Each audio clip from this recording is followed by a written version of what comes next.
Okay, good afternoon, everyone. I have to apologize in advance. I have a cold and my voice is like on its last legs. I don't normally sound so deep. Okay. I'm Mara. I'm here with Caitlin.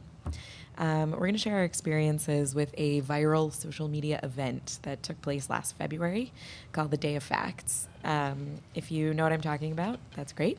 If you don't, I will give you a bit of an intro. Before I begin, in the interest of full disclosure, I'll state that I organized the Day of Facts, as did my co-organizer, who's not here, as a private individual, kind of motivated by my own political interests. It was not on behalf of my museum, but my museum did participate in the social media campaign.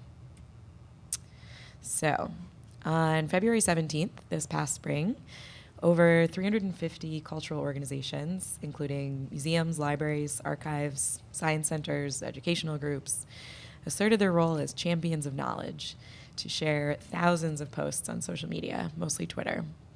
By the end of the day, the hashtag Day of Facts had been trending for hours, and the surge of posts had been covered in news outlets from the Washington Post to the Huffington Post to Mashable, even a Spanish language version.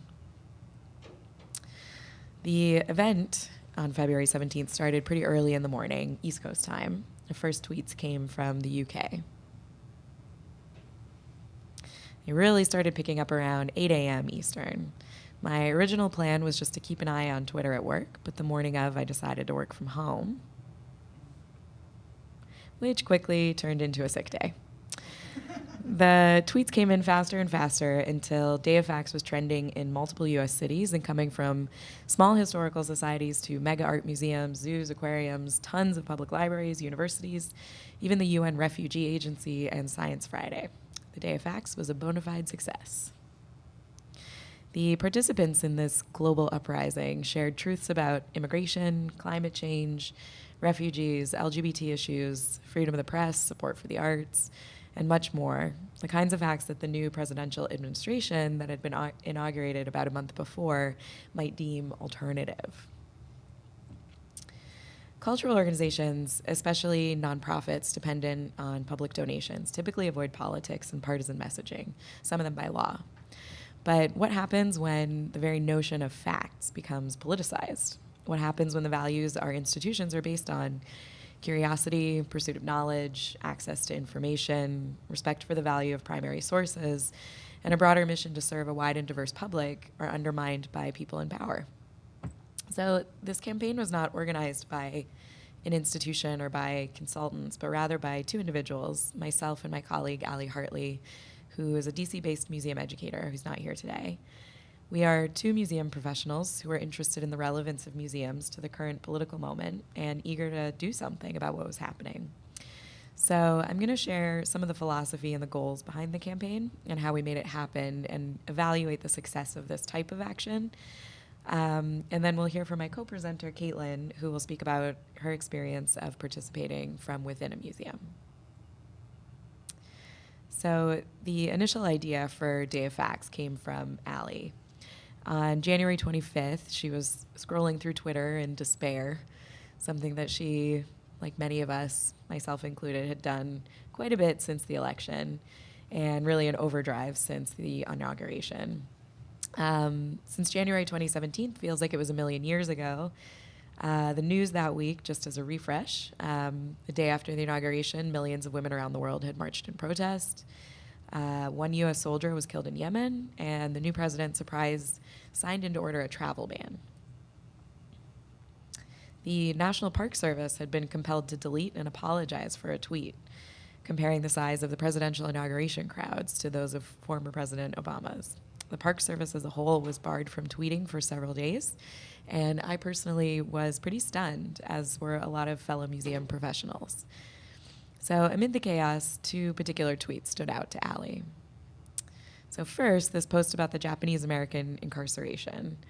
The tweet reads, during World War II, Death Valley hosted 65 endangered internees after the Manzanar riot.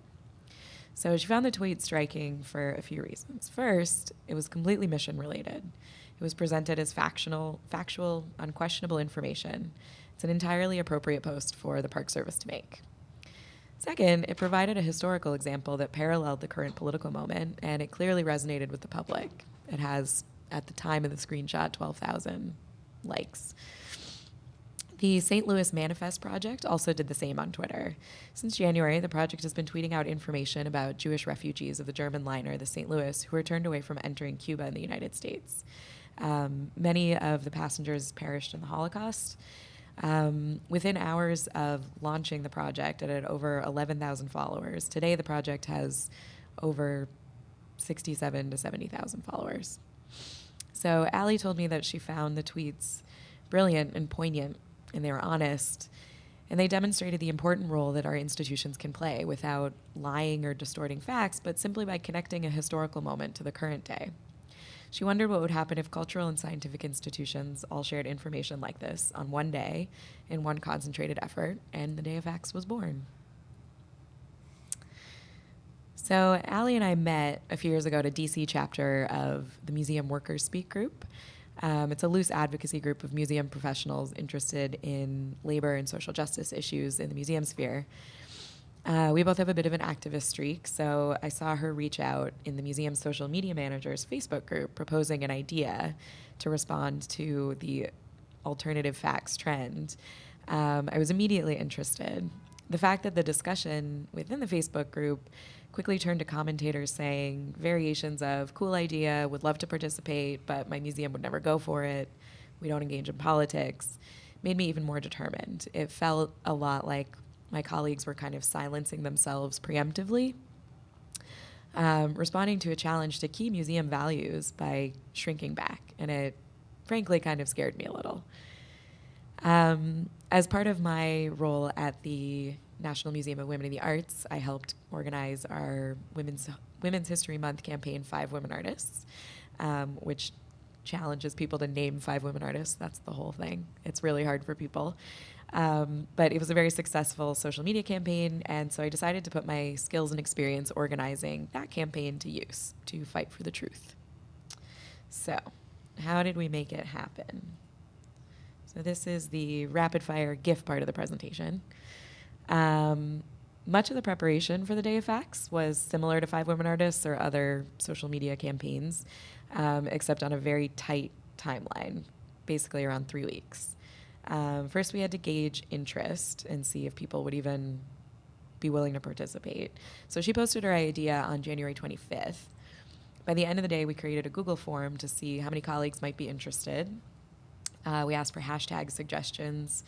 It originally started with museum facts, but a lot of people suggested keeping it non-museum specific so that libraries, archives, other organizations would be interested in joining, and that ended up being a key factor in our success.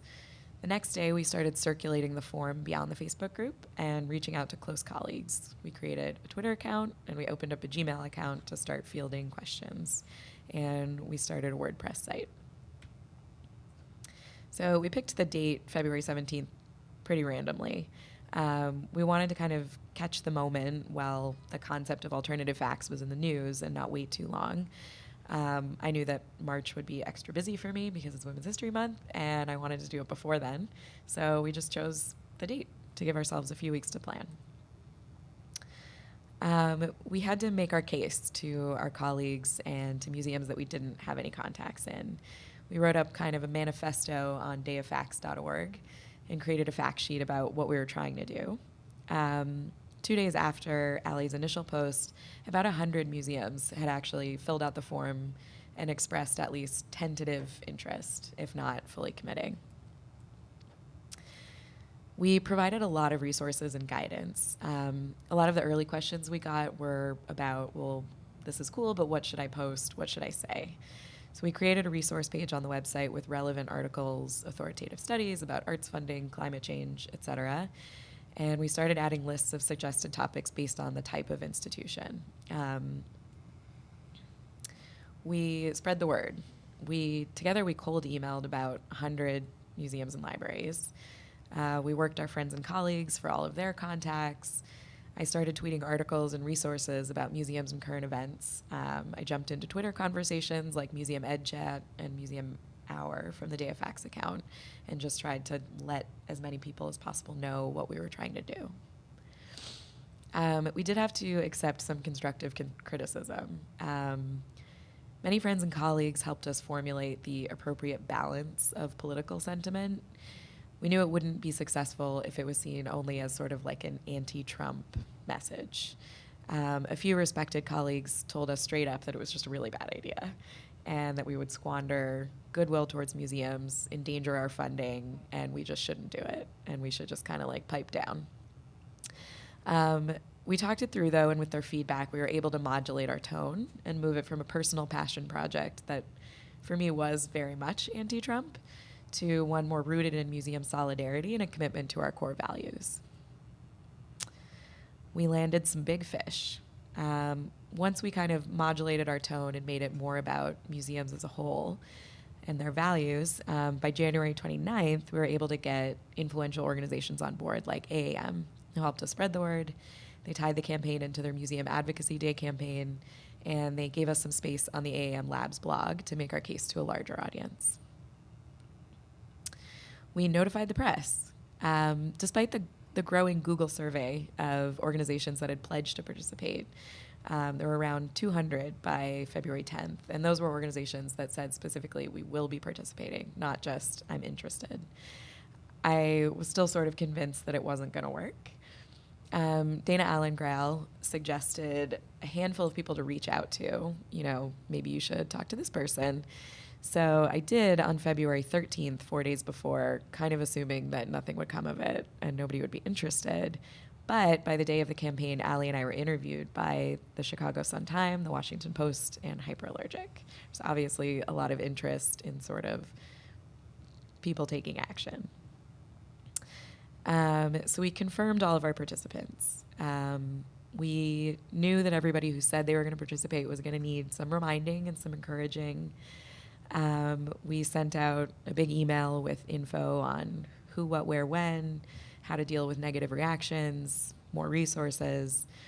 A lot of people asked privately, like, who else is participating? We hadn't made the names of the museum public for a variety of reasons. Like, if people were worried about appearing political, they wanted to just sort of jump on the bandwagon on the day of and not trumpet their participation beforehand.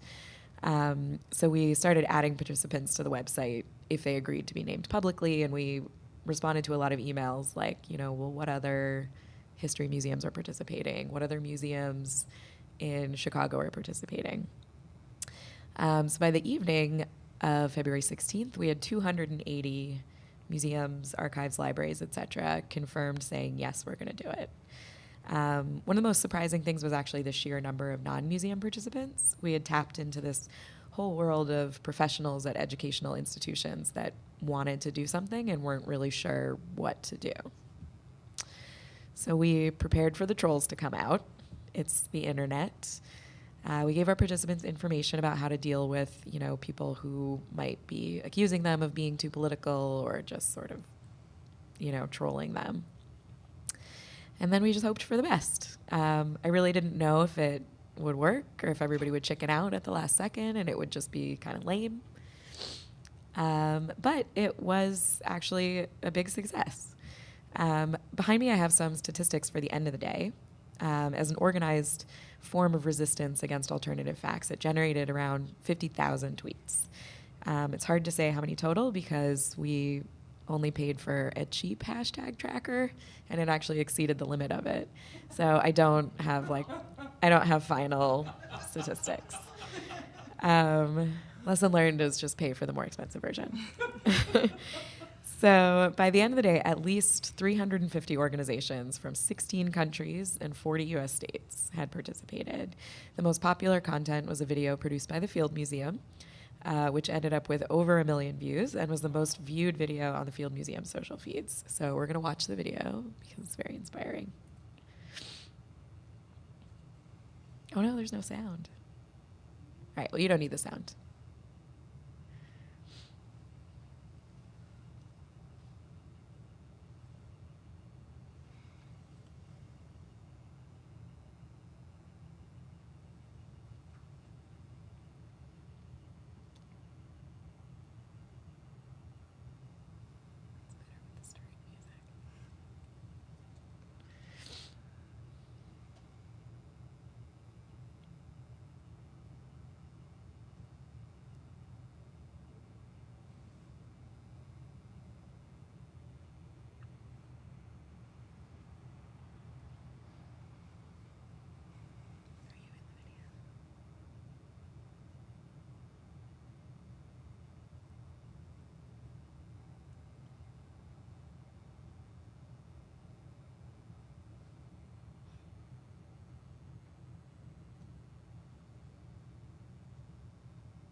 So it kind of gives you the feels a little.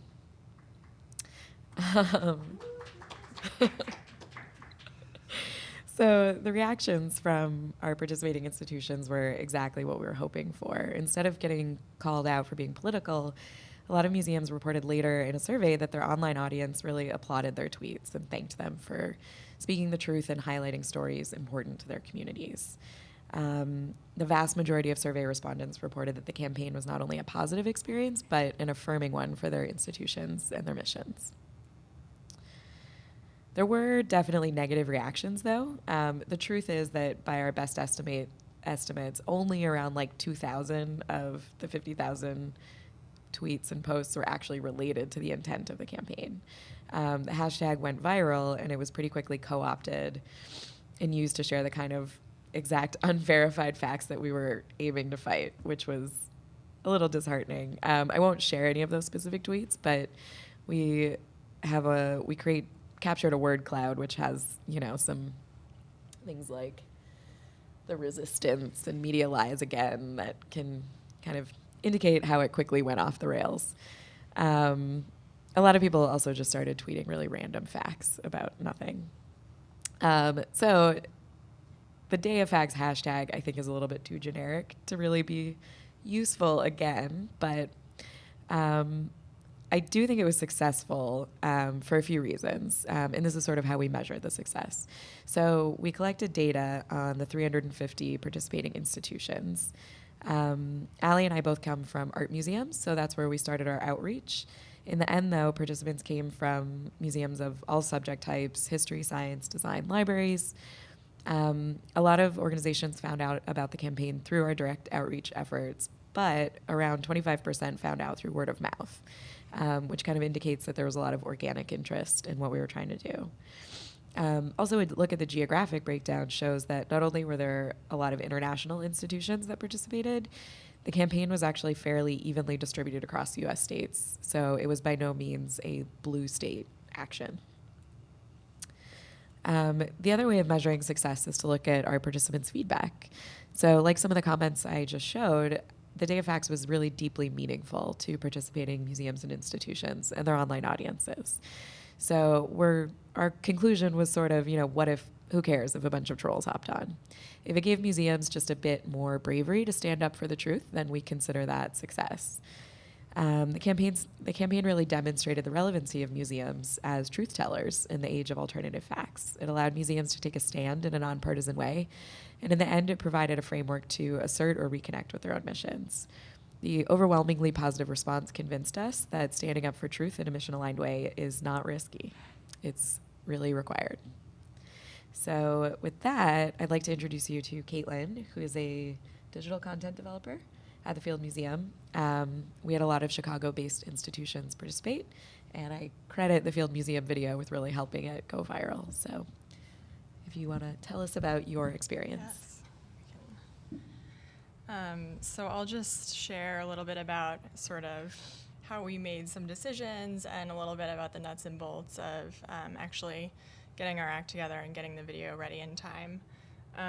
So we were not the first institution to sign up, which may not surprise you as a 125-year-old museum. We were fairly cautious in making this decision, and I think it wasn't until Mara and Allie shared that fact sheet that we were able to sort of pitch it internally and get buy-in, because that made it feel like a much more official event, I think, especially for our leadership.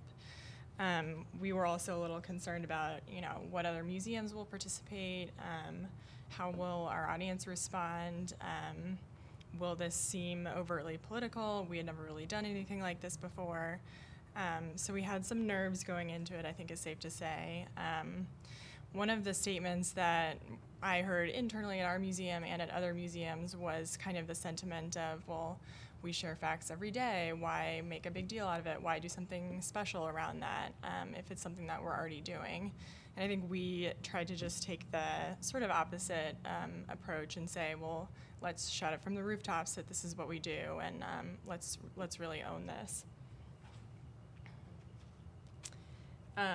So the scrolling spreadsheet on the right is our document of facts that we collected from all of our curators and scientists. I think we had something like 300 facts that they contributed, and then they fact-check each other within that document.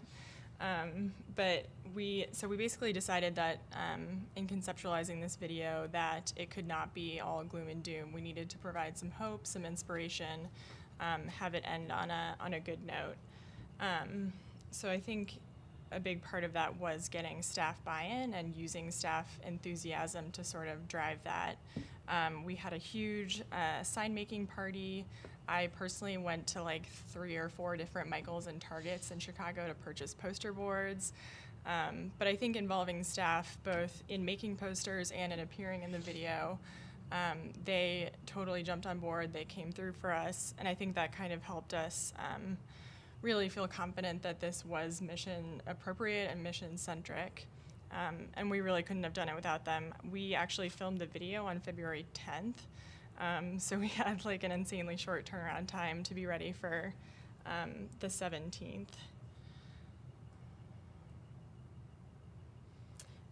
So just as Mara mentioned, the response was overwhelmingly positive for us. This was and still is the most viewed video on Facebook for us. We did get some negative comments, but what was interesting was that we found that our followers really sort of self-regulated the conversation. So we were actually chiming in fairly infrequently because our followers were just coming to our defense. They were speaking up for us, so that was kind of an interesting dynamic to witness. This was the top comment posted by a follower about renewing her membership, and then I think like 50 other people commented on that thread, and then she was like, all right, I'm doing it. You're all telling me I should do it.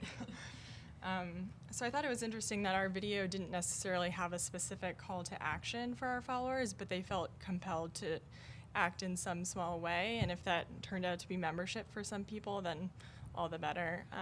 I think in the future we would probably try to take this learning and think about what do we want to direct our followers to do. And then what's been interesting since February and Day of Facts is that, of course, many other moments have come up for us where we have asked ourselves, how do we respond? Do we participate in this conversation? How do we decide which issues are really the most important for us to speak about? So we actually have like a decision-making process document internally now. And we've identified these kind of core areas where this is something that's central to our mission. We are basically obligated to respond if something in one of those areas is being threatened or questioned on a large scale. And of course, I think we always want to have a human response to a situation, so it's not always just like going down the checklist and saying, okay, does this meet these criteria?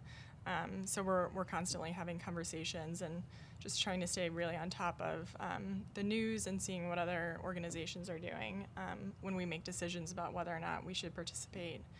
And then in April, so just a couple months later, we played a big role in the Chicago March for Science. And I think Day of Facts really kind of allowed us to feel that we could take a leadership role in that, kind of gave us some of the, evidence that this is something that our audience wants and are looking to us to provide them. So yeah, I think we don't know what's coming next, but hopefully we will be prepared.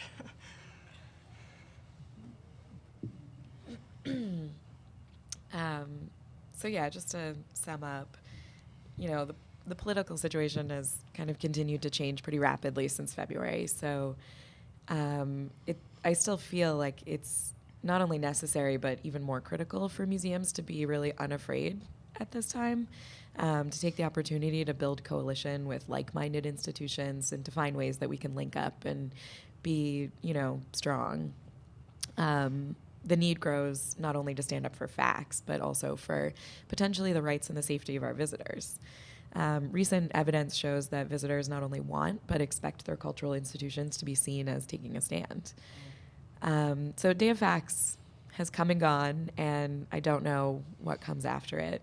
But I do know that there are really incredibly passionate people in this field who want to do right by their visitors and make the world better. The field itself is changing perceptibly.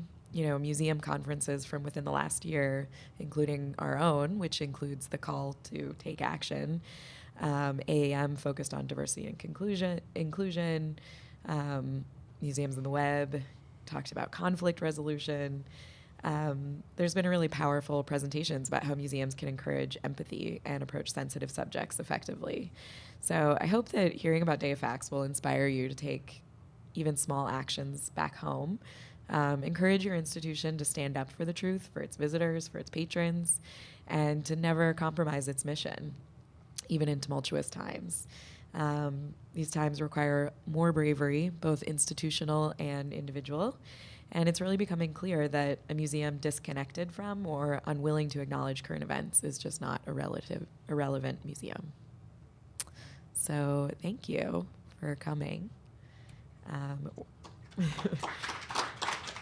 We're happy